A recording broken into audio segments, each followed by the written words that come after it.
नमस्कार, कैसे हैं सभी? उम्मीद करती हूँ कि आप सभी ठीक होंगे। तो आज मैं सिलाइयों के साथ और 2 कलर के साथ एक बहुत ही सुंदर सा पैटर्न बना रही हूँ। तो इसको बनाने के लिए मैंने ये जो फंदे हैं वो 2 के मल्टीपल में डाले हैं और थोड़ा-सा ब्लैक कलर के साथ फंदे डाल के बना लिया है। अब जो मैं इसकी फर्स्ट रो स्टार्ट कर रही हूँ वो इसी कलर के साथ कर रही हूँ और रॉन्ग साइड से कर रही हूँ। तो पहला फंदा मैंने स्किप कर लिया है और धागा अपनी तरफ करके 2 फंदों की बुनाई कर ली है। इसके बाद धागा दूसरी तरफ ले जा करके 2 फंदों की बुनाई की है और फिर धागा अपनी तरफ करके 4 फंदों की बुनाई की है।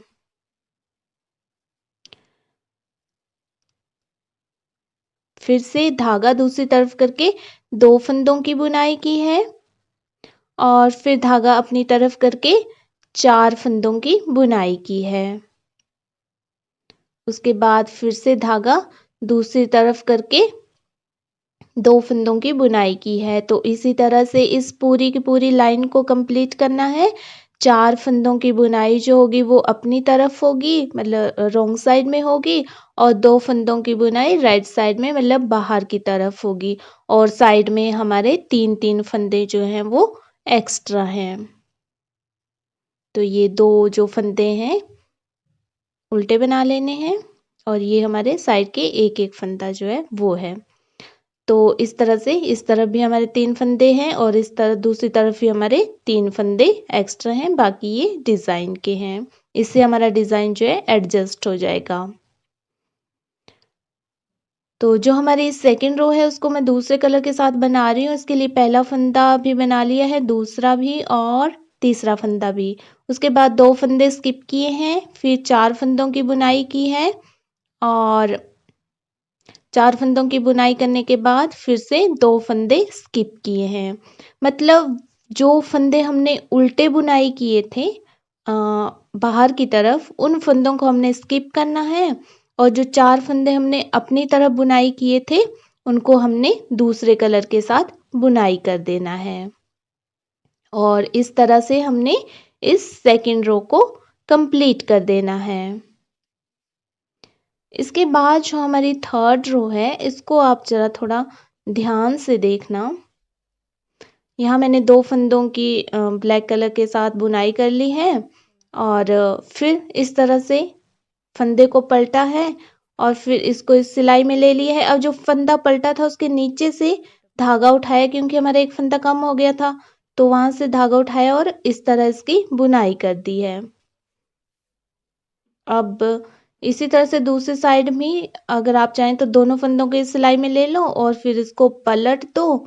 फिर इस फंदे को फिर से पिछले वाली सिलाई में डाल लेना है और जो नीचे वाला ब्लैक फंदे का धागा है उसको उठा करके इस तरह से बुनाई कर लेना है ब्लैक कलर के साथ। और जो अगला वाला है उसको स्किप कर देना है, उसकी बुनाई नहीं करनी है। फिर अगले जो 2 फंदे हैं उनकी ब्लैक कलर के साथ बुनाई कर लेनी है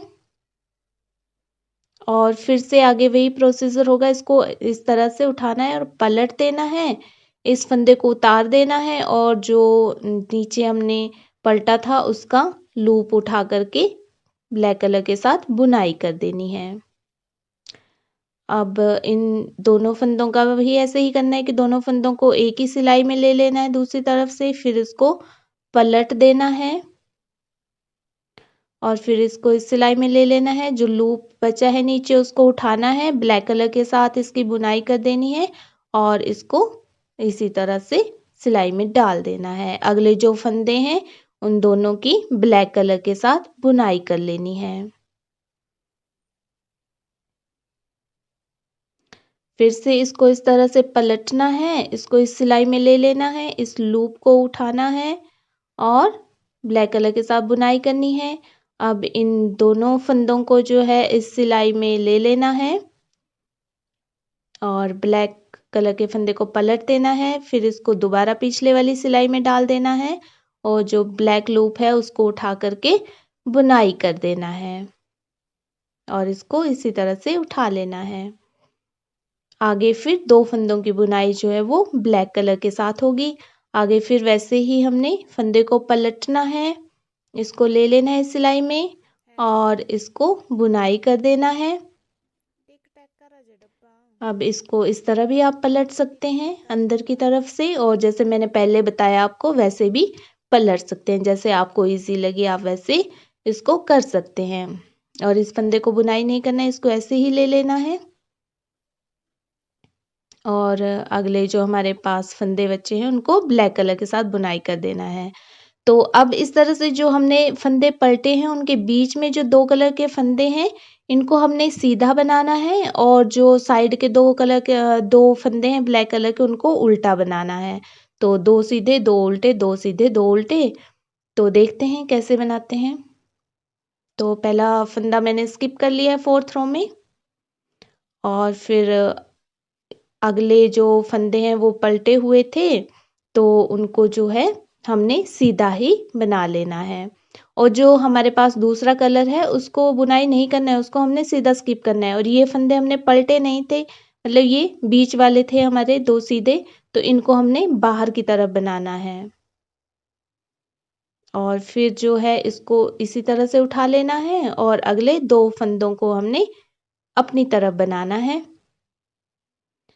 फिर इस तरह से जो 2 फंदे हैं वो बाहर की तरफ बनेंगे, फिर धागा अंदर की तरफ करके इसको उठा लेना है और 2 फंदे जो हैं हमारे अपनी तरफ बनेंगे। तो इस तरह से हमने इस पूरी की पूरी रो को कंप्लीट कर लेना है।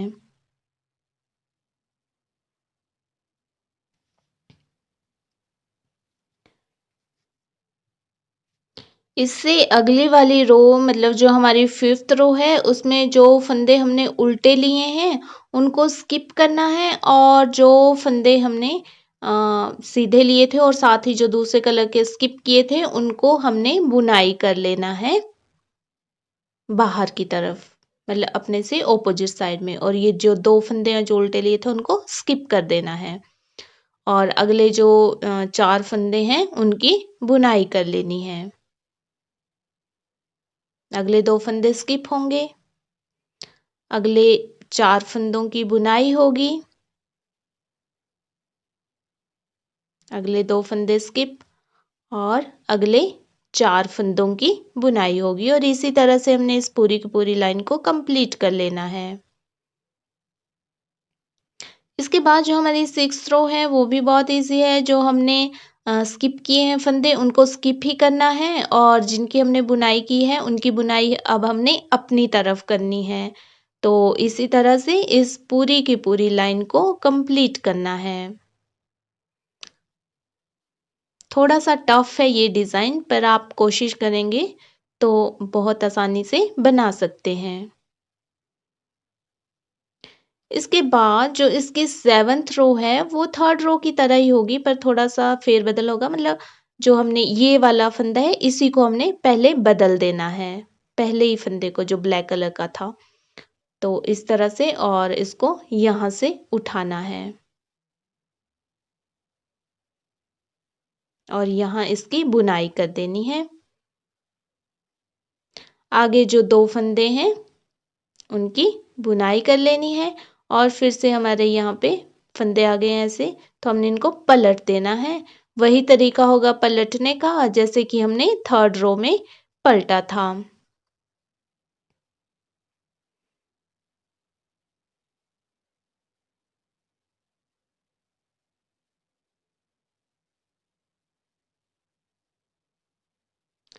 इस तरह से, और जो अगले फंदे हैं उनकी ब्लैक कलर के साथ बुनाई कर लेनी है, और फिर उसके बाद इसको पलट देना है और लूप उठा करके इसकी ब्लैक कलर के साथ बुनाई कर देनी है, और फिर इस तरह से इसको भी पलट देना है। पलटने का तरीका मैंने दूसरा भी बताया, आप जैसे मर्जी वैसे इसको पलट सकते हैं। और इसी तरह से इस पूरी की पूरी लाइन को कंप्लीट कर देना है। और इसके बाद फिर वही प्रोसीजर होगा कि जो बीच वाले फंदे हैं उनको हमने सीधा बनाना है, जो साइड में फंदे होंगे उनको हमने उल्टा बनाना है, जैसे कि हमने 4th रो बनाई थी। तो इसी तरह से हमने 4th, 5th और 6th रो को रिपीट करना है। फिर से दूसरा मतलब हमारा डिज़ाइन स्टार्ट होगा। तो इसी तरह से हमने इस डिज़ाइन को बनाना है और बनाने के बाद ये हमारा डिज़ाइन कुछ इस तरह से दिखेगा। तो इसको आप किसी भी बेबी स्वेटर, जेंट्स स्वेटर या लेडीज़ कार्डिगन में यूज़ कर सकते हैं। तो मेरी इसी तरह की वीडियोस देखने के लिए अगर आपने मेरे चैनल को सब्सक्राइब नहीं किया है तो सब्सक्राइब कर दीजिए, वीडियो को लाइक और शेयर कर दीजिए और मेरी वीडियो सबसे पहले देखने के लिए नोटिफिकेशन बटन पर भी क्लिक कर दीजिए। तो वीडियो में बने रहने के लिए आपका बहुत-बहुत धन्यवाद।